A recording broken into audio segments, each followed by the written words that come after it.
Maybe I should switch.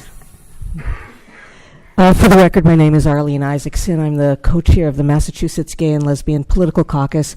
We've been doing lobbying on LGBT issues for decades. Not me, thank you very much, not for decades. But I'm also the co-lead of the coalition to ban conversion therapy for minors. And in that capacity, I'd like to say the following in support of House Bill 140.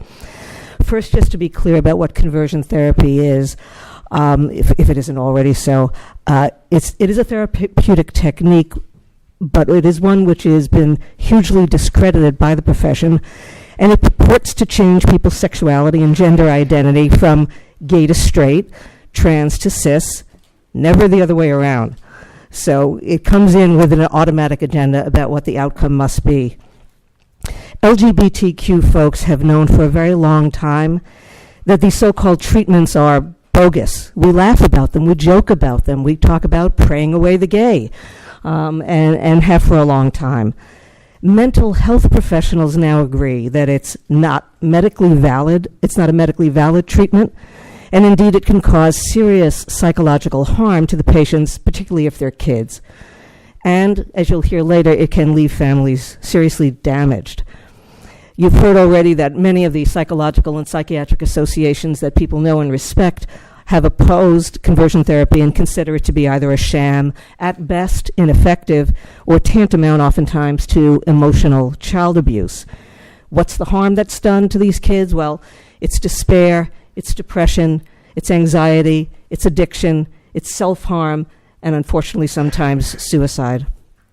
I will share with you just one personal anecdote about an acquaintance of mine, a woman named Karen, who when she was very young, she knew when she was very young that she was lesbian. I don't know how she figured it out that early. And when she became a teenager, now she didn't have words for it back then, but when she became a teenager, her parents and her doctors decided to institutionalize her so that she could receive electric shock treatments to make her straight.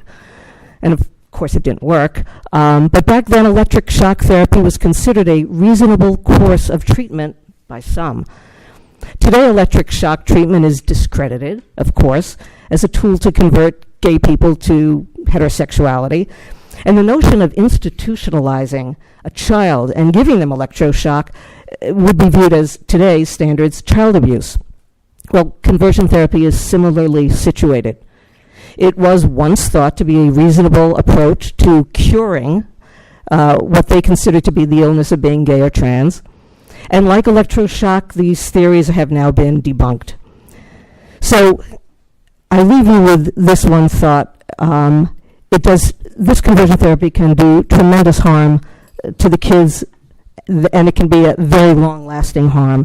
For those of you who were around in the last legislative session, you may know that this bill, the chairwoman's bill, was engrossed by both the House and the Senate. It would have been enacted had the clock not run out on the very last day of the session.